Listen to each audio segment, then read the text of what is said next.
The Trump administration will begin collecting interest on federal student loans starting today. The Education Department announced last month that interest will resume for loans under the Biden-era Saving on a Valuable Education Plan, also known as SAVE.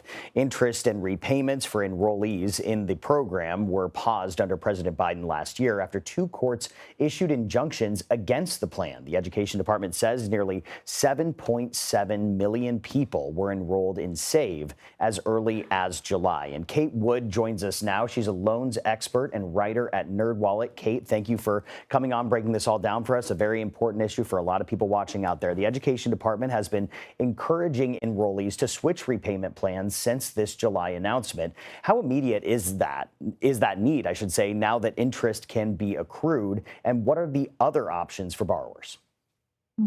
So it's important to understand that this is only relevant to people who were in this SAVE forbearance. Because SAVE has been held up in litigation for over a year now, borrowers had been stuck in a forbearance where they didn't have to make any payments and they also weren't accruing any interest.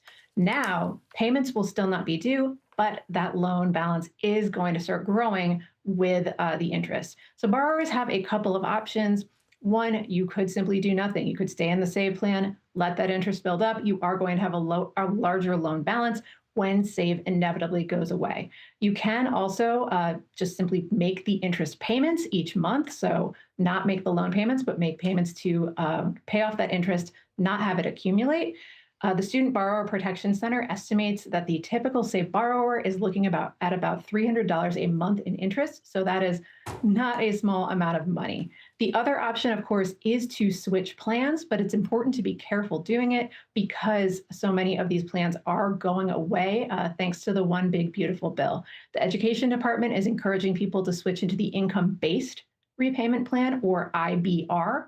So yes, you would have payments due. Yes, interest will accrue on them, but you will resume making progress toward your forgiveness timeline, which is something that wasn't happening while you're in the SAVE forbearance.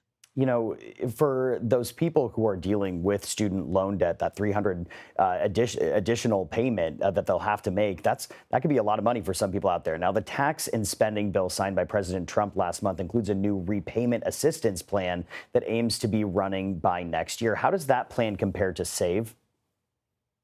So the repayment assistance plan is going to launch starting in next July for new borrowers. So anyone who's taking out new loans for next year, you are going to be able to choose between a 10-year standard repayment plan or this new repayment assistance plan, or RAP. That's taking the place of the existing income-driven plans.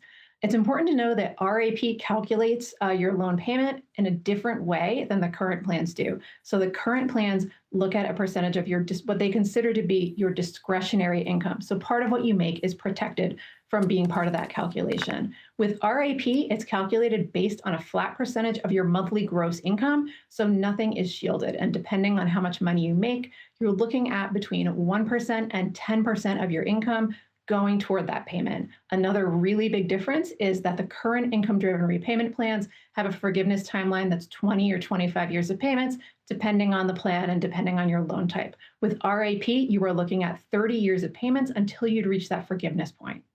Some really important information to know. Kate Wood, we appreciate you coming on. Thank you. Thank you.